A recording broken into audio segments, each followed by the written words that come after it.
Apologies for the audio in today's podcast. I don't really know what's going on with it at the moment. My microphone that I'm using at the moment seems to be having some sort of hissy fit whenever I use it for a podcast. So I'm going to be looking into that, but if it does sound a bit up and down and you might want to keep your hand over your volume for today's episode. But yeah, I can only apologise. But yeah. This video is proudly supported by RM Risk Management, providing a comprehensive range of services tailored to UK property managers. Visit rmriskmanagement.co.uk to ensure a secure tomorrow. Hello and welcome back to the Blues Focus podcast with me, Tommy Kelsall, and Zach Woods. Good evening, mate. How are we, mate? I'm very good, thank you, mate. I'm very good. Good results for Blues, and just watched the Chelsea Spurs game, which was incredible as well. So it's been a good weekend of football, but I'm good, mate. How are you? I'm very good, yeah. I'm quite envious that I didn't watch that game in the end. I was busy doing other things, but honestly, it sounds mental. Mr. Belter, mate. Mr. Cole Palmer, wow. I captained him in the FPL as well, didn't I? So, flying, aren't we? Can't go wrong, mate. It is still double points. Yeah. Oh, mate, having a good season this year, so it's going very well. So the more goals Cole Palmer gets, I'm not complaining. It's a good pick, to be fair. I mean, I haven't played FPL in ages, but I probably would pick someone like Cole Palmer just because of those passing points, and assist points. But to score 2 penalties as well, that must be a fair few points. What a player! The chip as well. Yeah. Joke, mate. Honestly, what a joke. Yeah, but yeah, today we're reviewing the Barnsley game and the Exeter in the round of 32 in the EFL Trophy. It's mental I have to say those words anyway. But yeah, let's get straight into it. A bit of a tricky game yesterday. Very poor first half. But what do you make to the? Let's go bit by bit then. So, what do you make to the first half from yesterday? Yeah, I think going into the game, it was almost expected to be slightly scrappy due to the weather conditions and all that sort of stuff. I don't think we were going to get too much free-flowing football in League One yesterday. First half, yeah, a little bit messy. I still think we did, on the whole, what we had to do. It all sort of happened quite quickly in the second half, didn't it? That's when everything went down. But I thought first half, yeah, we looked okay. I thought the referee helped us a little bit as well, which was always quite nice. But it wasn't too bad. It was a little scrappy, and as Chris Davis said, we referenced it quite a bit actually in the last episode, that grit and that fight and determination, and that's what we had to do in that first half. Almost really see it out to then let us start playing football a little bit more when Barnsley tired. So first half, yeah, a little bit scrappy, did what we had to do, and then second half it all went down, didn't it? Alex Cochrane went down injured early on in the game. It looked, everybody around him was pretty much got all their hands on their heads and everything, so it looked difficult. It looked like a nasty challenge when he went in. I heard from Davis afterwards that he said there was a hole in his boot and blood coming out, so goodness knows what's happened there. I don't know whether it's sort of like a foot break or something, or whether it's worse than that, whether the player's actually gone through something like that. So that's a nasty one. So hopefully he won't be out for too long, but you never know with those type of injuries. It did sound nasty when he described it in the post-match interview. I didn't really even see what happened, to be honest. I had a fear. I think the Barnsley player, whoever put the challenge in, they were quite dirty yesterday. That's one thing I was going to say. I thought they were a bit of a dirty side.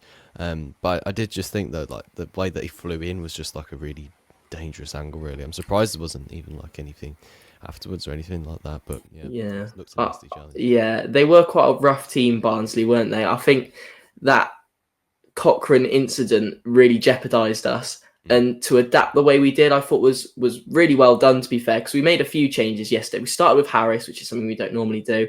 Obviously, then Leonard came in, and Duke comes on as well a bit later. But particularly to have a key player injured like that in the first 10 minutes, all that preparation, that planning you do in the weeks before, it all goes out the window. Taylor Gardner-Hickman obviously comes on, and it is a full-back, fairly like-for-like change, probably more favoured down the right, Gardner-Hickman, but it was one of those that probably really threw us off, but I think we dealt with it quite well. And Cochrane this season, we haven't spoken about him too much. I think he's been honestly brilliant. He's been superb. I think his crosses from deep in particular. I remember someone on Twitter does these amazing threads, which when we sign a player, they just go really in detail. And one thing he picked up on was Cochrane's balls from deep. And that's a few times this season, things have come from Cochrane whipping it in from 30 yards, getting it into the box for the bigger players. So to lose him early on really screwed us over. But I thought the way we dealt with it and the way we adapted was pretty good on the whole. I think he's probably been my player of the season so far this season, just because of Yeah, his he'd be up there for sure. overall consistency. There's been a couple of times maybe this season where I think Williamson's probably the close second beyond that. But I can't think of like errors that he's done this season really. Like he's always there when we're defending. He's a good option down that left hand side. Puts in fantastic crosses. I can't really fault him. So to miss out on him is going to be a real issue because we haven't got any left backs. But Ethan Laird fitted in well, like you say. And I think Taylor Gardner-Hickman, as much as I like him, he did have a bit of an off day yesterday. I think that's probably due to conditions. Like he had a bit of a issue getting the ball under control and that sort of thing. But really, that first half, I mean, like it was like you say, scrappy, and because of the weather. I think Barnsley just had most of the ball really, just from from us not being able to get out of the box. Really, I feel like had we have had like a couple of earlier chances, we might have been able to push them into their box a bit more. But yeah, I don't know. It wasn't a very good half. It was very old-fashioned football, really, as my brother said on the podcast, on the vlog yesterday. Yeah, we couldn't play football how we wanted to play football. And in the past, there's sometimes a scrappier game when we're playing the top-end championship teams does suit us. But now we're a very possession-based side who want to move the ball, keep it, and be patient and work our way towards goal as opposed to just hoofing it long. So to have to play and almost come down to Barnsley's level without sounding too insulting there is almost what we had to do. But then second half, obviously, we were able to play with a little bit more freedom. And I think the odd change or two really helped that. But first half, we just had to, see it out. And we did. Yeah, definitely. I think Stansfield had the best chance of the half, coming on the break, really, getting away. And that's the sort of stuff that he's best with, really. Did you expect better from him? It's one of those where you've got time to think about it. It can cause a few problems. We mentioned it with... You criticised Scott Hogan about it. Yeah, literally about to say the same thing. And it's tough for a striker when you've got all that time. I imagine, never played up front in my life, really. But I imagine you get in your own head and you're thinking all these things. So when you've got time to think about it, it almost makes it harder than it is. But yeah, it's one of those... I mean, he more than made up for it, didn't he, second half? But yeah, those chances... I mean, you expect Stansfield to score them more often, but however, when he's making it up for it in the second half like he did, we can forgive him for that earlier miss. Yeah, 100%. Apologies if you can hear my dogs barking in the background. Well, they've just got a chip on the shoulder at the moment. That's a staple of the Blues Focus podcast now, that. Whether it's ice cream vans in the distance, James dog knocking something else over in the kitchen. Something's always going on. The polished and professional Blues Focus podcast. But yeah, I mean, the second half, like, it was pretty much the same as the first half until that goal, because there we go again. They are actually not going to stop, are they? Tell you, it's a really good thing we aren't going live actually, because this is ridiculous. For some reason, somebody's at the door at fucking 7 o'clock. We never get visitors. Oh dear. Right. God, in the middle of a storm as well. My days. I know. That is they must really want to sell you something. That's the reason why they've been barking so long. Honestly, it's just like I think it's just the wind. It's blowing wind and stuff like that, so it keeps setting them off every 5 seconds. Where were we? Second half. Really sort of. Said it was sort of before the goals. It was sort of the same sort of story. There was it was that 2-minute period, wasn't it, when Barnsley got there first, and then we equalised so soon after, and then obviously Adam Phillips getting sent off. That completely changed the game for us. As soon as that red card happened, you felt that Blues were going to go on and nick it, as we did. But yeah, you're right. The first half sort of started in the same way the second did, but once we got that rhythm and that flow going, and that red card, which helped big time, we started playing our own way then. Yeah, because Stephen Humphreys, then number 44 for Barnsley yesterday. Big problem for us. Very good. I think he was something that we haven't really come up against this season, in that type of battering ram almost of a striker. And he wasn't even that aggressive, really. I just think that he was clever in going forward. It's kind of like Duke when he came on towards the end, actually. He was just smart about playing the game. Those type of forwards are really useful sometimes when you're playing against possession-based teams. And I think even Bielik, and Clara and Davis sorted out well with him. He did cause issues, and the goal that he got was well worked, to be fair, getting him down that right-hand side. I mean, Pakey did clear the ball off the line right before the goal. Sort of Mark Roberts flicked it into Stephen Humphreys, and he clears off the line. You can see him, actually, as soon as he's about to nod it towards goal. He's right on it and making sure he's getting past the defender to flick it off the line. But is he at fault for the goal? No, not hugely. I'd maybe put a little bit more blame on Davis at the back. He just seemed to get spun a little too easily. I think he's been brilliant since coming in, because obviously he didn't really start at the beginning of the season. Then a few players fell out of favour and he's come in, and I think on the whole he's been really good. Maybe just, as I said, on the turn a little too easily. Seemed like he didn't know where Humphreys was going. I don't think you can put much blame on Pake for the goal, though. It came at him so quick, didn't it? And the clearance off the line, moments before it was brilliantly executed. So it's one of those things where maybe it could have been prevented, but I don't think any blame's on Pake at all. No, I don't think that he can be particularly blamed for it. I mean, we saw this earlier in the season, didn't we? With Christian Bielik with the goal that he conceded to Wickham. I don't know. It's always difficult because it's coming at pace. It's heading towards the goal. And I think in the end, like, you've just got to put it down to the fact that he just couldn't get his feet from underneath him, really. But we responded perfectly, absolutely perfectly. We've got an absolute blinder from Stansfield, as I've said many times on this podcast and many vlogs as well. Like, just have a crack. Sometimes it might hit the back of the net, and he did it against Barnsley yesterday. What do you make to that goal, Lindsay?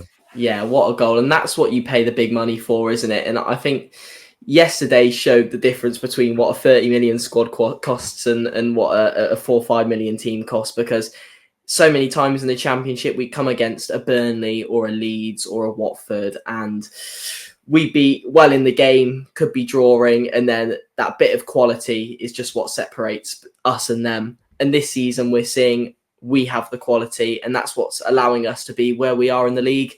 I think a player like Stansfield, you always back him when he's got that little bit of space on the edge of the box. I think that's one of his stronger areas, isn't it? Just those almost a cross-body shot, similar to Che Adams in a way, just generating that power and shooting across goal. And unbelievable Reminded me a lot finish. of that goal of Che yesterday. Absolutely. It's what he did best, and it's what Stansfield's now proven he can do. He scored a similar goal last season, I think. Stansfield, sort of similar range. I can't remember who it was against, but those are cross-body shots. Your memory's unbelievable, Tommy, so I'm sure it will come to you fairly soon. But he hit the post last season against Watford from that sort of distance. And maybe I'm thinking of that then. Yeah. But maybe I'm thinking of that. That's one of the questions I was going to ask, actually. Is it his best goal he scored for us? I can't think of a better one, because he scored some good goals, but I can't think of a better one. My favourite is still that late goal against Plymouth on his debut. A wicked goal, that is, yeah. Former Exeter, so it's against Plymouth as well. That's my favourite. In terms of quality, I'd say that's the best, and that's the power he generates and the accuracy. And to be fair, I said the space he had. He actually didn't have that much space, and the space he did create, he created himself. So yeah, superb goal. And as I said, that's what separates us between those sides who can keep up with us, but then that little extra bit of quality sees us over the line. Yeah, I agree. Yeah, I don't think that any other team in the league's got that sort of edge, really, because like players like Iwata as well, like the goal he scored against Bolton, like, is another point to prove, really, like, just to show that we've got that edge, really, when it comes to that sort of thing. But it sparks us into life, and as you were saying earlier, that red card massively helped as well. There was just loads of those little fouls from behind yesterday that I don't think the ref really got a hold of, really. I do think that there were a few issues as well with like some of our challenges going in as well. But I mean, that's the thing with referees sometimes, is that they don't keep on top of them, and then when one goes and then two goes, the fans just get restless with all of it. So I don't think he had the best of games, but I'm not going to lay into the referees, as I know a lot of people do, really, which is fair enough, because it is an issue, really, with those little things. But yeah, I think though that when it comes to those moments when like the red card, for example, like that was justified because it's just been going on and on and on, and then goes through the back, and then that's it. He's got to be sent off. He was on a booking anyway. Yeah, it was a poor challenge, but it, as I said, it completely changed the game, and it really did open things up. And as soon as that happened, I think we just knew Blues were going to win it. And the goal was quite nice as well. It sort of evaded everyone, didn't it? But again, Stano, typical poacher's goal at the back post, just waiting for it. Saw one actually similarly earlier with Saka. It's just, even though these players aren't renowned for their headers, it's a typical striker, right place, right time at the back post. So yeah, that red card massively helped us. Would we have gone on and won it had that red card not happened? I'm not sure. I mean, what do you think? Do you think we would have nicked the game?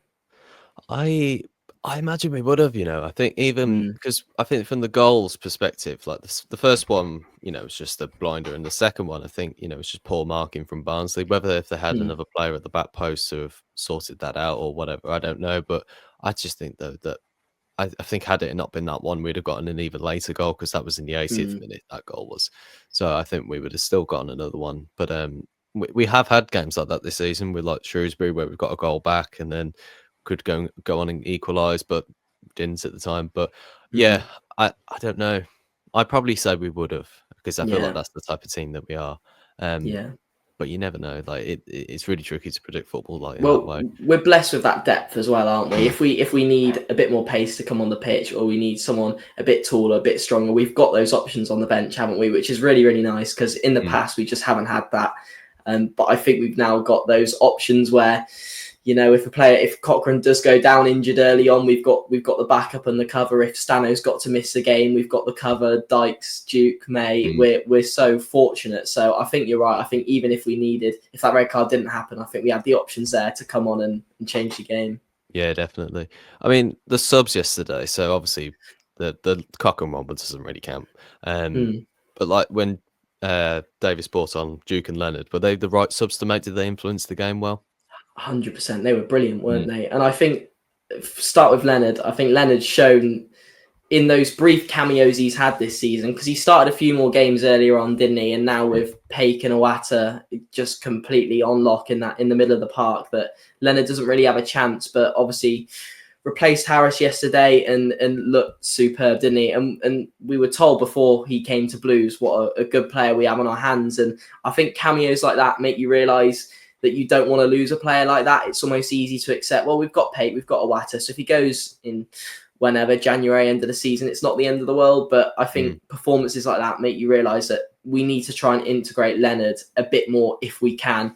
I think Williamson's been so fantastic. I think for me, talking about players of the season, he probably would top it for me, and Cochrane just behind him, because I think the way Williamson, he's such a luxury player. He's got the freedom to just control the middle of the park. So just Leonard's not been able to get in, but came in Yeah, it's such a yesterday. shame. I know, but gave a really good account of himself. And there's no way, I think, after that Leonard won't make a few more appearances this season, either start it, because it's such a busy period, isn't it? There's so many games. So Leonard's going to come into the system a little bit more. And Duke came on and did exactly what he had to do, exactly what we know Duke does: hold up the play, bully defenders. So both of them, brilliant, changed the game. And in terms of timing, I think Chris Davis got them spot on. It's nice to see Duke in a team that can play football. Do you know what I mean? Because I feel like he's actually Yeah, gotten some ability to show what a clever player he is. You know, yeah. there's a lot of people on Twitter who say don't really see the value in Duke really, but like. Well, I mean, there's only a few people in fairness, but still, there are people on Twitter who criticise. I saw a comment the other day, somebody criticising Chris Davis. I'm like, honestly, like, how I know. can you even do that? It's I like we've know. had a really Ridiculous. good manager and a great start to the season. Yeah, Like, it's just ridiculous, I really. know. I know. But to see Duke in like a really good team, you know, it shows the Mm, fact that he can hold up the play, he can buy cheap fouls, he can wrestle around at the top of the pitch and win some really great headers as well. You know, he won some. mm, I think he won every header that came into him like yeah, yesterday. yeah, Like he's just he that's the reason why we stayed in the championship for so long, yeah, really. So like to have yeah, him as a sub now and a super sub in such ways, like he's just like he brings such that value really back to the team, really. yeah, for sure. But Duke's been performing in a poor Blues team for years, Mm. so it almost comes as no surprise he's doing well when he's called upon Yeah, in a exactly. very Yeah. good Blues team. So it's just unlocked. It's sort of taken him up a level almost, hasn't it? And even if that level hasn't gone up too much himself, having that quality around him just raises that bar ever so slightly for everyone on the pitch, doesn't it? So Mm. yeah, Duke was phenomenal yesterday. Is the new system working, that 3-5-2? Do you like that? I think it is. I think Mm. it is. I think it's given us a few more attacking options. I love how high the wing backs play. I really like it. I just think it adds another player to the attack, which sounds so obvious because of course it does.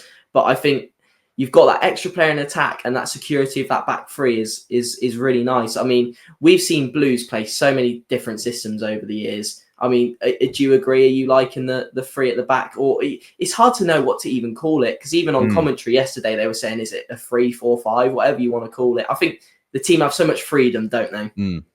Yeah, it's hard to tell, isn't it? Because I remember a few Mm, seasons ago, Sheffield United, when they got promoted with Wilder, they got like a weird sort of three at the back when they're mm, two ones along the side. They sort of become wing backs almost and sitting mm. in midfield a little bit. So I don't know what you would call it. I think you would call it a bit of a 3-5-2. I mean, I would Yeah. say it was a 5-3-2 really, just in that way, because like they are defenders really when you pull them back. Mm, They're not really like wingers in that way. Um, but it just fits Jay and Alfie May in, which I think has been yeah. really helpful for us because, like, when we are defending, like yesterday, Jay can get on the break and get out the Mm, defences a little bit more. And then same as well with Alfie May, because I think people forget how quick he is as well. You know, he's a yeah. rapid player. And then we can fit in that proper sort of midfield that we've got. I think the 4-5-1 worked, but it was a little bit rigid for the defence, really. And having all three of those defenders in that back line, like, I think that really helps. And we saw a little bit of that yesterday when Mm, they were on the break. I think like Bielik, when he got when Humphreys came round him, he just came back in and tried to just get a toe poke and put it out for a corner. mm, So I think had that have been two defenders there would have been more space in that middle bit there. But whereas you've got three, you've got like the cover of somebody through the middle. So I'm liking it, and I think it's working. You know, we haven't lost under it yet. mm. And am I right in saying we haven't even had a point? I think we've won all games actually. What did we play against Shrewsbury? Was that I think wasn't the that was a same four. system, was it? I think that was a Yeah, yeah. 4-5-1. So yeah, I think because that was our last loss, Mm, wasn't it? So yeah, I mean, I think one important point you touched on is the ability to get May and Stansfield working together, mm, which is really nice because we touched on it last episode. But when Stano first came in, I was thinking, how is this going to work? Because at the time we were playing one striker, weren't we, and someone in mm. behind, which was always going to be Williamson or something. Yeah, and sometimes it And was Jay out on the wide as well, wasn't yeah, yeah. Which under Rooney, I think it's fair to say most fans didn't like that. I think it? Yeah, most fans preferred I said that Stansfield yesterday. Yeah, in that forward position. So while he can play out wide, and he did it on the odd occasion for Exeter, it just doesn't. He's so far less effective there. And again, mm. it proved yesterday. So to have a formation where we can accommodate for the two best strikers in the league, it's a no-brainer, really, isn't it? Yeah, 100%. I mean, like he just proved this yesterday that he was the best striker in the league. That's Mm, 9 league goals for the season now, and I think mm, it's 10. No, it must be a few more. I think it's like 11 for all for this mm. season, as in all competitions, which is a good return considering we've only had him since what is it like early September or something like Yeah, that. it's not bad, is it? It's not Mm, bad. I think he's on 11. I think May's on about 9. So we're mm. just, to have to. I can't remember the last time we really had strikers that free scoring. Probably the season where Che Adams and Juki were working so well together. But to have goals coming from, we've always had strikers who have got 6, 7, 8. But to have those who are getting 10 to 12 at this stage of the season already is, yeah, it's a luxury. Yeah, I mean, like. Oh no, my point's gone. I've had a complete brain fog then. That was ridiculous. I was about to say something, it's completely gone. We'll move on then to the next game. No, we won't. That was the man of the match, of course it was. I imagine it will be Stansfield, won't it? And then like, Yeah, definitely. It deserves to be. I think if you're to be a striker and change the game the way he did with one fantastic goal and a goal which is just your typical striker's goals, because I think it's almost gone a little bit underappreciated, that goal. I think the ability to just predict the bounce, read it, particularly in those conditions, and to mm, almost place it as well as he did, is a beautiful goal. So 100% goes to Stano. any poor performance from yesterday? I personally say Iwata, which is kind of almost Mm, painful for me to say because I really like him, but had an off day yesterday. I think just a lot of misplaced passes. Maybe the weather didn't help, but still mm. didn't think he had a great game yesterday. Yeah, maybe not his usual self. Yeah, he's. I think we're so accustomed to such fantastic Yeah. performances now from Iwata that anything a little lower than what we're used to is Mm. deemed as a poor performance when comparatively it might be fairly okay. Yeah, maybe just not as suited to those conditions or the way Barnsley played, because it was a very physical game, but he's a physical player. So yeah, maybe a little weaker from Iwata. Other than that, I think most did their jobs. As I said, I think having to change that system so early, I know it was a like for like change, but even so, it does change the game because Laird and Cochrane and Gardner Hickman, I'd say, are fairly different fullbacks. So it does change things, Mm. but adapted well, and I think most did exactly what they had to do. I was going to say this as well. Like, does yesterday show a sign of a good determination, good determined team to come back from Mm, a goal down or from a poor performance, or does it show that potential sign of weakness? Because I don't know whether how to phrase this properly without sounding too controversial, but like maybe with the Stockport game and the Barnsley game, it's like where we have had like two moments in the game that's really turned it in our way, or whether it is us just being really, determined to fight back or whatever. Like, what side of the fence do you feel like you can sit Yeah, on? I want to hear your opinion as well, because I think it's a little bit of both, because we Yeah, mentioned it last time. We tend to start games slower under Davis. I think that's the one area that needs a bit of work. And it seems more often than not, we do concede that first goal. We tend to go behind. I'd say a fair few times this season. We did against Peterborough. We did against Reading. There's been a few occasions where we've gone down first. And sometimes we come back like we have in those games, like we did at the weekend. Sometimes we haven't, like against Shrewsbury, for example. So I think starting games and trying not to concede the first goal are areas maybe to work on. But the fight and determination to come back the majority of the time, like we did against Barnsley at the weekend, yeah. I think is good. But what do you think? I'm probably the same actually now you say that, but I was thinking like, is there like an issue that's going to line up with us when we play those teams again on the second round of fixtures? Because when we play Wickham again, if they're still in the position that they are at the moment, I mean, I know they drew yesterday with Reading as well, which feels like a bad performance for them. It'd be interesting to see how they line up against us next time, because I know that the Stockport manager was taking away some positives from the fact that even though they lost 2-0 and didn't score, that they kind of know what to get from us next time. So I wonder whether like we play those teams again. We're playing Exeter in the cup, so that'd be interesting to see actually how they learn from us this time and whether they can use that against us. So I don't know. I feel like we've got that determination to keep on fighting in the games itself. I've never put that down to anything else. I've always thought that Blues players always fight really hard, but I don't know whether like those moments in those games and they'll look at them and think, right, look, this is what they can be possible weak at, and they can have off days. And whether they can just see that a little bit in us, really. So it'll be interesting to see what they can take away. So when we play Stockport on New Year's Day, when we play Barnsley, I think that's in April, actually. And then we play Wickham and Wrexham again in the upcoming months as well. So that'll be interesting to see how they can learn from us in these games, really, because whether we can pull off the same result again or whether it might be a little bit of a tricky game the next time round again. Yeah, it's interesting because we never really know how teams. The majority of teams, I think we can go into games safely assuming that they're going to set up to defend. You do get the odd occasion where they take the game to you and almost catches you off guard a little bit.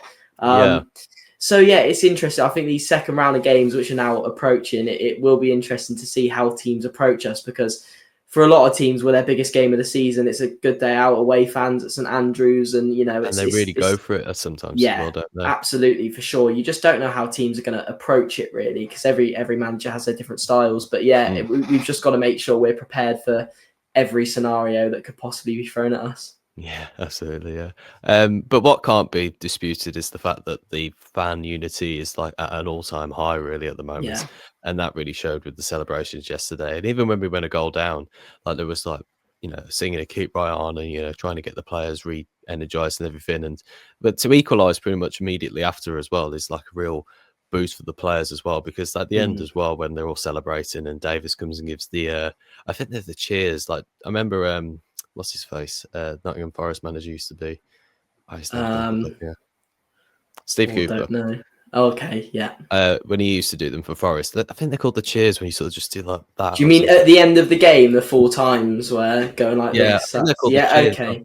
Yeah, okay, yeah. Someone might be able to correct me on that. But yeah, like with all the players doing it, usually it's just like one individual, and Davis led it, but then like a fair few of them all went together as well, and that sort of togetherness at Blues that has just not been there in the previous seasons, really. So like to win and to keep on winning and getting everything going out and feeling really positive about, even after we've had the majority of the game having a bit of a poor performance, but like having all that together is still massive, and taking 5,000 fans as well. Yeah.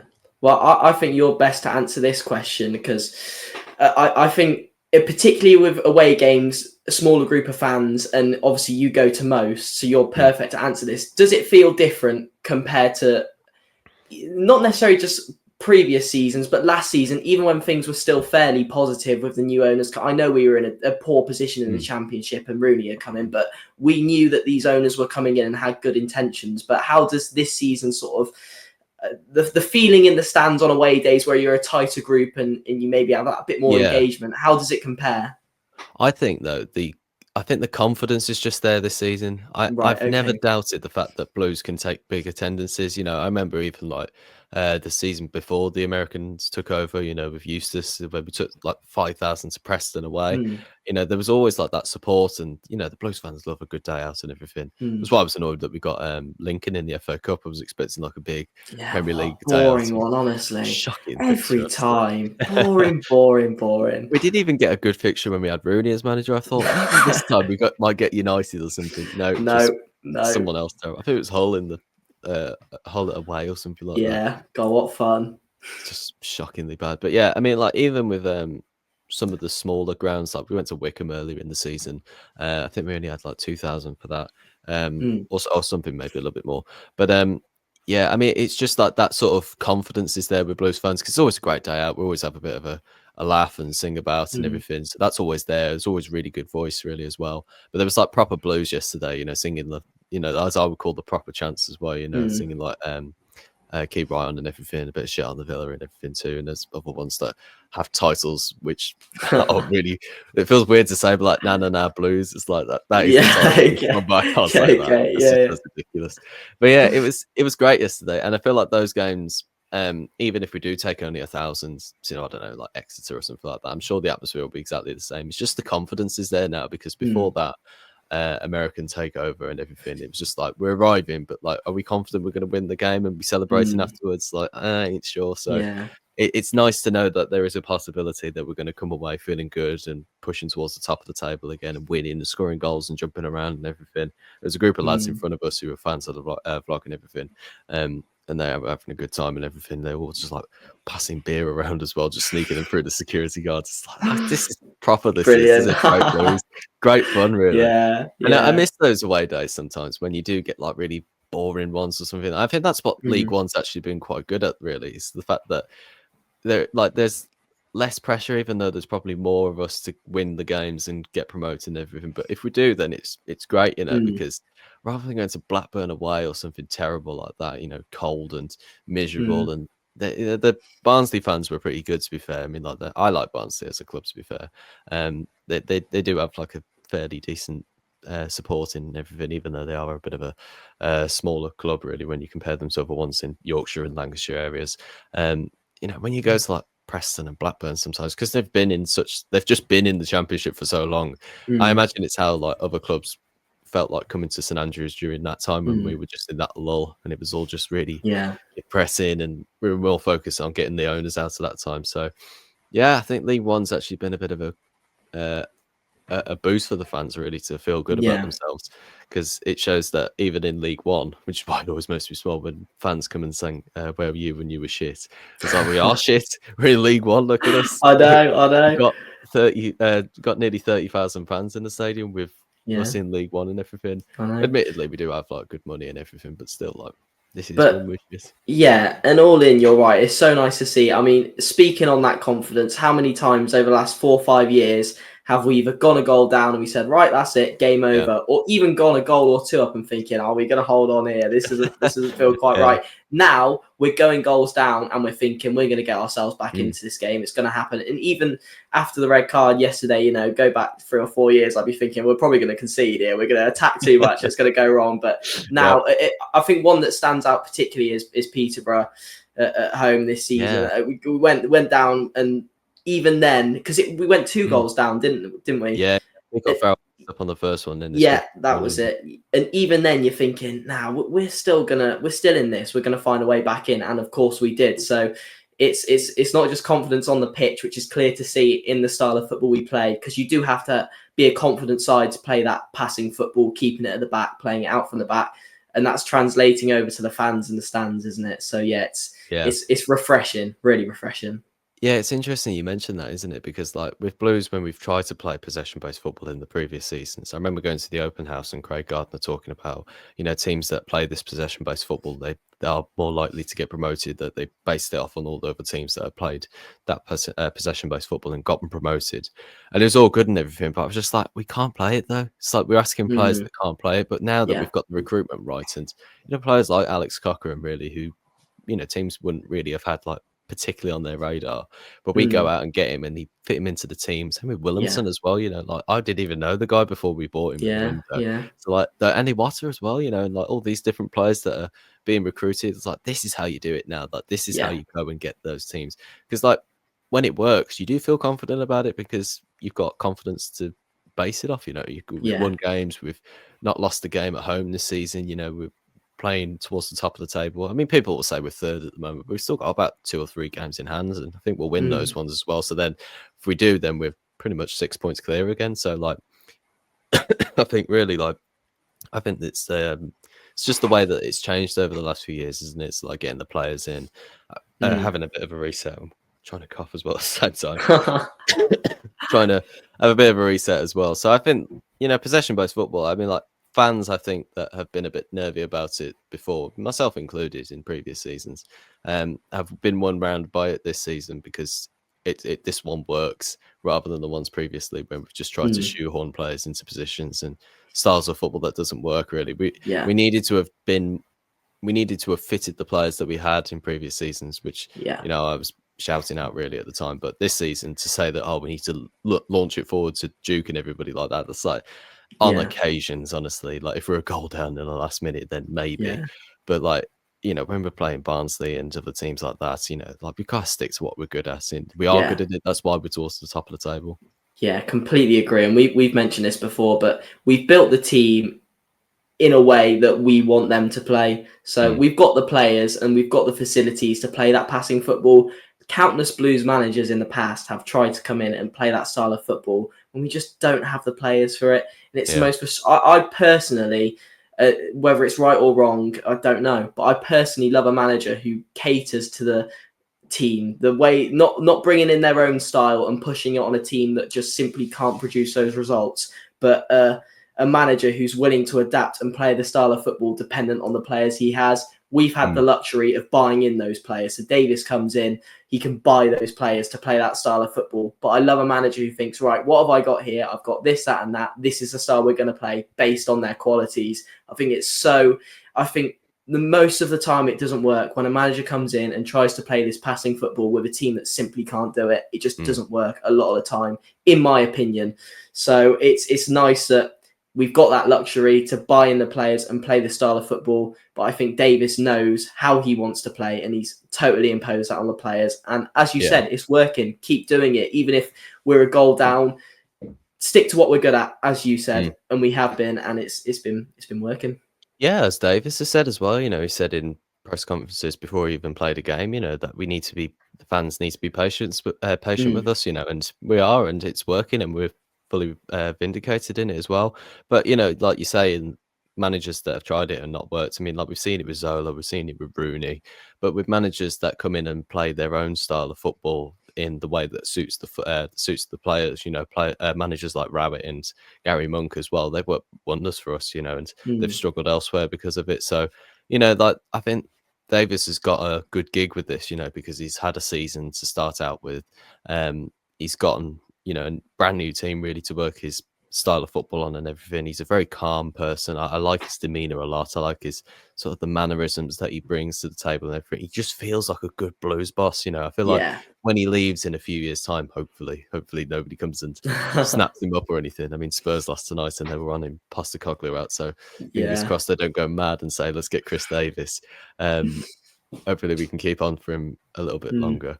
We'll look back on him when he does eventually depart and think, yeah, he was a proper Blues manager. He was. He'll go down in like a nice book or an annual I'll be showing to my kids in the future and be like, oh, it's Chris Davis. He was a great manager for us. He was. They were speaking before the Chelsea Spurs game, I think, about Enzo Maresca today, and just saying you get the impression with Maresca that he is in total control. He is a leader. He is in charge. And I get that exact same feeling with Chris Davis. He knows how he wants to play. He sets up to play that way. he seems very confident. And I think that shows on the touch lines as well in terms of how animated he gets. He knows exactly what he wants. And I think the way he speaks post-match and pre-match, he's got a plan and he's just trying to stick to it and trying to deliver on it. So yeah, I think he's superb. He's proven to be a manager that's going to go down in hopefully Blues history. Yeah, I like the fact that he's animated on the touchline as well. I think was it you that mentioned it last week? Yeah, it was like it was. I like it, yeah, because like on the opposite Richter scale, like if we're taking like Lee Clark for example, when he was kicking the sideboards in that whatever game it was back in 2014, like I love his mad side for it and everything, and when he was jumping in the crowd at Bolton and everything, like, that's funny and hilarious to see, and you can see the passion and everything. But Davis brings the opposite as well in the same fashion as well. So like you believe him when he's getting animated and excited on the touchline, and you believe him when he's being sensible and orderly and making sure that things are getting done, you know. And I think as well, like someone like Tom Huddleston as well, like which probably went under the radar a little bit, but like I saw him get off the coach yesterday and thought, what a brilliant recruitment that is, honestly. It's like I thought, I'd probably passed my by a little bit that did, but it's just like I can see the reasoning behind it. You know, he's a young coach who's wanting to get into the industry and trying to work out the game a little bit more from the touchline. I just thought, that works. That does, you know, I can see why he's been called in a little bit. Yeah, for sure. Because obviously we lost Ashley Cole, didn't we? And that seemed like quite a big loss, to be fair, given his vast experience and profile. But yeah, I totally get Huddleston as well. You almost forget, don't you? These things go a little bit under the radar. But yeah, it's a great appointment, and I think Davis is, even his backroom staff just caters to everything he wants. Davis knows exactly what he wants, is the point I'm trying to say. And it's so nice to see a manager really trying to influence that on the players and team. And as we said, it's working. So it's all going brilliantly. Let's have a little switch on to the Exeter game then. So Exeter, round of 32 this is. So there's a fair few games before we get to Wembley, if we get to Wembley. Bloody hope we do. Won 2-0 in the league a couple of weeks ago. What do we think to the game then? Yeah, I'd like us to set up to win, because I know it's with so many games coming up, it's maybe easy to play a weaker team, and that's fair enough if we do, because I think even our weaker team is more than capable of getting a result. But I'd like a good cup run. I don't care on the cup. I'd like a Wembley day out. I'd like a bit of silverware, Bristol Street Motors or FA Cup. I don't care. I want Blues to win every game. So I hope we set up similarly, either the way we did at the weekend, maybe a few tweaks and changes, because as we said, it's a very busy period. Maybe give Leonard a start. He came on, did brilliantly. Maybe give Duke another start. Just play some of these players who are a bit more fringe, but get them some minutes. I think we can again go there and win. Exeter slipped up at the weekend, 2-0 loss. They've not had a bad start to the season. They're doing quite well by all things accounted for. So, but again, I think we can go there and get a result. I don't think they threatened us too much in the league game we played, hardly at all, to be honest. So if we can replicate that, that'd be brilliant. Yeah, well, it would be replicating it on the channel, that's for sure, because we're not going that way. The Tuesday night game in Exeter, are you mad, honestly? That is fair enough. Yeah, I agree. I think that we should set up to win it, because I don't know, is it embarrassing if we lose? You know, is it? Other fans will tell you it is. I mean, rival fans would love to jump on that. Oh, how is this 30 million squad league? Blues out of 32. Yeah, I mean, not really. I mean, if we're getting trounced 5-6-0, then absolutely. But you know, if we're going down in defeat, you know, having played quite well, then you know. But I hope we go there and really give it a go, because we haven't had a cup run in a very long time. Probably 2011 we're talking, so it'd be nice to actually give a cup competition a go. I don't care what trophy it is. I want us to go there and try get the win. Do you think, like, I was thinking about this the other day, and I think that it does work as well, because I remember when we first started doing the podcast as a trio, that we were all talking about before the World Cup and the international break, that it was almost coming at the wrong time, and I feel like we've had that at moments this season when we've had an international break, or you know, just games being off for whatever other reason, you know, that it breaks up the flow of the season. I feel like even though that this is a cup game, I think that those more games that we play, the better we'll see us in form, really. Yeah, I think I agree. It's nice to build that momentum, isn't it? Because we're on a Shrewsbury game was a few weeks ago now, so we're on a bit of a decent streak of good wins and everything. I think it's almost quite nice to have that period where there's no international. I'm sure the players will disagree, but it's nice to have that period as fans where you can see your team week in, week out. And it's got to benefit them if you're constantly playing football, constantly getting that match time, that match experience. And as we said, it gives players who are a bit more fringe to get a few more minutes and build up that match experience. So it's good. It must be tough because December's relentless, no breaks. But if we can put out as full strength a team as we can and just really try and take the game to Exeter and just play how we've been playing, play that style of football, that passy tiki-taka football, then hopefully we can see another really good professional performance. As we said, Exeter, they're doing well. They're doing quite well this season, I think, and I think they'll have a good year. But if we can, last season they were top of the table by, I think November, right at the year, they were top and obviously fell off, but they've stuck with Caldwell. So, yeah, hopefully we can, have another win. Yeah, brother of Stephen Caldwell, Gary Caldwell, actually. Bit of a Blues, I probably would say, bit of a Blues hero, obviously, during the Europa League days. Back at the back with Curtis Davis. Bit of an irrelevant point, but never mind. No, it's good, mate. Your Blues knowledge is unreal. So whenever you can throw in like that's ideal for the pod. Because me and Jamie don't bring the best knowledge at times, mate. So when you jump in like that, you're joking. Honestly, I've been piggybacking off you two all fucking time. Yeah, I was going to ask who do we want in the round of 16, but I think it's just anybody that brings like a decent game, really. Because well, obviously we want to win and everything, but if it's kind of like, I'm not disrespecting Exeter at all, but like going all that way again, like it's just a bloody long way away. And I don't even live in Birmingham, so like traveling all that way and then back as well, it's just like absolutely exhausting, really. But I think like I'd like a home game next time. I would have actually quite liked the FA Cup third round game to have been the game tomorrow on Tuesday night, because that would have been so much easier rather than having to wait to January for that to happen. It's just I would have taken Blackburn away in the FA Cup and had Lincoln at home on Tuesday night. Honestly, that would have made things much more interesting. Oh, when are we going to get a really good team in the FA Cup? When was City in the COVID year? Probably the last time we've had a big team in the cup. Yeah. Before and the that, one I that can't even we could go to was West Ham. That was right. Yeah. Okay. Yeah. 2-0. Sorry. And then God, probably just a big Chelsea team. before that as well. Yeah. Yeah. Big team at some point would be nice. It's been a while, hasn't it? It's been quite a while. Rangers felt like quite a big game in pre-season. It was nice to have a big team like that down St Andrews, because it's been so long. In terms of this competition, I don't think there's a team that's going to attract like huge gates or really build that excitement like the FA Cup would. Ideally, you want the easiest teams up till the final, and then hopefully a nice day out at Wembley, because it's been so long. The only one I can think of is if we get the Villa under 21s or something like that. Oh, please that no. Would be awful. That would be that. See, there is absolutely no winning that one, because if we win the game, everyone's like, "Well, it's Villa's 21s. Obviously, you've won." And if we lose, how unbelievably embarrassing is that? Honestly, I actually pray we don't get Villa 21s at any point. We are cursed if we lose that game, by the way. Like, there is just no coming back from it. Like, that ground cursed, because obviously it will be at our stadium if we play them. We can't even draw them in the cup half the time, and then we got the under 21s and we lose to them. Like, no, I don't want to think about it. I don't want to think about it. Beg for them, honestly. I do not want that happening. I hate losing to them anyway. We couldn't show our faces in public for at least 10 years if we lost to Villa 21s in the cup. No. Please, no. The comeback. And even if we win, who cares? It's Villa 21s. We just like can't. Gary Cook says, like, the comeback is greater than the setback. It's like, well, I don't know about that one. Like, that is one big setback if we're losing that one. So, and you know what? Now that you brought that to our attention, anyone but Villa 21s I'll be happy with.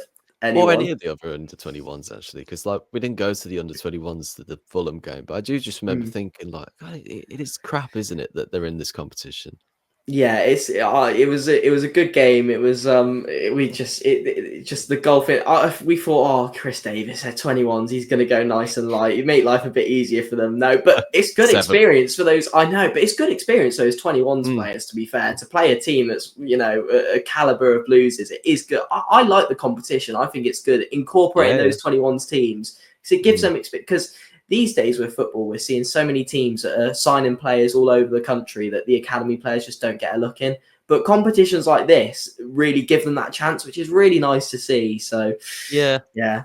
I just think it gives a little bit less legitimacy to the competition when you start putting academy Yeah, teams in. I guess so. I know what you mean, because it's always been viewed as the trophy that like even other League 1 and 2 teams, I don't think really care, do they? So I do know Yeah. what you mean. From academy point of view, it's probably great. From a Mm. from a club point of view, I mean, is anyone bothered about winning it? I'd like to win it. I I would. I I've got I a want 100% Blues to record get in it. trophies. Yeah, for sure, At least I But think we do, actually. Might be wrong on I that. don't know. I You're know that normally we've the one with the knowledge, so I don't know. I know that we've made there's 2 of the finals and we won them Mm. with Lou Macari and Barry Fry. But I don't know whether we have been knocked out in the ones previously. I don't think we have. I know, someone in the comments will probably let me know. Do you not remember in 1993? Well, no, obviously we weren't born. No. But yeah, Wembley Day Out would be brilliant. It's been. Have you ever been to a Blues Wembley final? No, I don't. Wembley final? I've said I'm not going to Wembley until it's with Blues. I don't Yeah, want to. I want that first time at Wembley to be with Blues, even if it's in this trophy. I it's don't Wembley. mind. Never been to Wembley, no. So I'm waiting till it's Blues. I don't want to go until it's Blues. So I'm holding out. Yeah, I've been to 3 Blues finals. Two with the women's. So Mm, obviously the Carling Cup final, the one at Ashton Gate that they beat Chelsea on penalties, I think it was. mm, And then the FA Cup final in 2017. They just got spanked by City, unfortunately.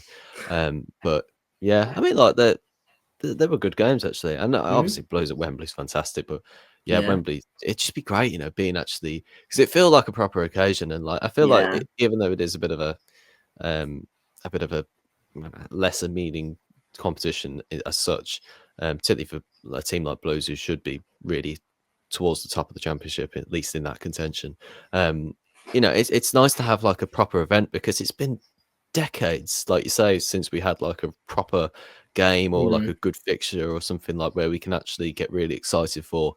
I mean, like probably the last big game that we had that all the fans were allowed to go to was Villa at home, because we don't get yeah. games like that anymore, and like that's No, 6 years yeah. ago, isn't it? I think the closest we've gotten in recent times is probably Baggies, those games. But even then, it's just nowhere near the caliber of a big top 6 team or someone like Villa. So it's been so long. So yeah, it'd be nice to have a little Wembley Day Out, even if it is in this trophy. I don't mind. I'd love it. Yeah, get Zach down Wembley, have the whole Blues Focus crew there down at Why Wembley, not? getting Why not? celebrated this win against Peterborough or someone like that. After we've just, I don't care who it is. Seeing Blues lift the trophy, that'll do me. I That'll think do as me. well though. I think it's in like I don't think it's like an end of season thing. I think it's like March or April Oh, is time. it? So Oh I wow. think yeah, Okay. because I think the one last season was played around that time. Actually, I'll Hmm. find out rather than just speculating. Um, We did do a lot of speculating on this we love podcast. a good bit of speculating on this podcast. It's what it's built on. We do. If you're here for facts, then you're in the wrong place. You do not want to come to this place, honestly. Even when we've No. signed somebody, like I was remember that Chris Davis was appointed at the start of the season, and every single one of us was saying, "Like, we've got to do a podcast because we just announced the new manager." I remember the chat in the podcast group chat, just going, "Does anybody know anything about him?" It's like, no, not really. I can't really Never heard of say him. that. It's like he's been assistant manager of Ange Postecoglou and Brendan Rodgers. You feel like you should know everything about him, and I that's it. know. Like, Not a no Scooby. idea. Not a I Scooby. know a lot about him now, though, so that's one positive. Exactly, mate. Exactly. I don't think we're Um, alone in that, though, to be fair. But, yeah, we probably yeah. should know a bit more as a host of a podcast. But there you go. 7th of April, the final was last season. So it's Was towards it? the end of the Okay. season, but like not after the season. It's not like an FA Cup final sort of Yeah. fixture date. So yeah, it'd be interesting to see. I mean, the season before that, I think it was Bolton and Plymouth, I think it was. And Bolton absolutely thumped them 4-0 or something like that. So like Mm. that was like a massive shock really at the time. So hopefully something like that doesn't happen to us and we win, because like I think it would be just such a brilliant send off for like Djukovic, make him captain Yeah. for the final, Yeah. get him to lift the 100%. trophy at the end of the day in the Yeah. I think they do in the Royal Box? I don't think they do. I can't remember Oh, now don't that. know. Yeah, they sort of changed it, haven't they? I don't Mm, know. I'm not sure, but yeah, Duke to lift the trophy. Wow, yeah. be all right, wouldn't it? 100%, yeah. I But think with yeah, all the but celebrations that we have at the end of the game anyway, like to have that at yeah, Wembley, bloody yeah. brilliant. But what I will say is there's this almost expectation to go and win it, because I think the odds was something ridiculous, like 2.1 or something, for us to win Mm, it at the start of the competition, which is ridiculously low to go and win a tournament. But it's it's just it's one game, isn't it? When it gets to knockouts, it's one game, one poor night, and we're out of the competition. So it's not going to be as easy maybe as we're making out or others are making out. We've still got to perform when we're asked to. So Exeter will be a tough test, especially away. But yeah, we'll see what we can do. Yeah, I mean they didn't pose much of a threat last time, but that's what I was talking about earlier. Whether they'll learn from those mistakes and start to use it against us in that way. But yeah, just as long as we get through, really. Do you want to give us a prediction for the Tuesday night game? Well, I got the weekend one right, didn't I? I said 2-1. So let's see if I can go 2-2. I reckon we'll go pretty full strength with a few changes. Probably the likes of Leonard coming in. I'm gonna go 2-0 Blues. I think it'll be the same score. I don't think Exeter will learn. I think another 2-0 win. We're in a mood of scoring 2 goals at the moment, aren't we? We are. Last 4 games we've scored 2 in. And I don't know, actually. Do Exeter get a goal this time? Do they maybe get a few more? I think, actually, the way I could probably see it going a little bit is kind of like when we played Lincoln last in the league away. Sort of like they go a goal up, startle us a little bit. We get an equaliser and then go and get 2 in the second half. So I think that could be a possibility. So I'll go 3-1 Blues. I think it might be a little bit more tricky this time with them. I think with us playing sort of, what is it? Sort of like closer in more recent weeks as well. So like the turnaround time's a little bit sooner as well. So I think they'll have had like notes that they're taking from the game that they could probably use in that time. So yeah, I'll go 3-1. I still think we'll win. I think we'll go through to the next round. But yeah, I think that possibly could be the way that they might approach that game. They'll probably be a little bit more on the front foot this time, because last time they only had a shot on target till like the 86th minute or something like barely that. So threatened. I'm sure they'll want to make a better impression this time. So 2-0 from Zach, 3-1 from me. Be sure to leave your predictions in the comments down below. Also, let us know your thoughts to the chat we've had tonight and the game coming up as well. This has been the Blues Focus podcast with me and Zach Woods. Thank you very much for joining me again, mate. Anytime, mate. Really enjoyed it. Not a problem, yeah. We are going to be keeping these podcasts much more consistent now. Obviously, we're just basically going to do them more relaxed like these ones and basically just doing them a day after 7 o'clock, recording them and then putting them out about an hour later. So yeah, hopefully you enjoyed this episode. If you have, be sure to leave a like on the video and also follow us on Spotify and all that good stuff and everything. This podcast has been brought to you by the TalkSport Fan Network and has been sponsored by RM Risk Management. Big thank you to the guys who help support the podcast on a regular basis. It's very much appreciated, bringing you all the content that we make to you guys, keeping it on a regular basis. And yeah, thank you guys for listening and keep right on. Keep right on.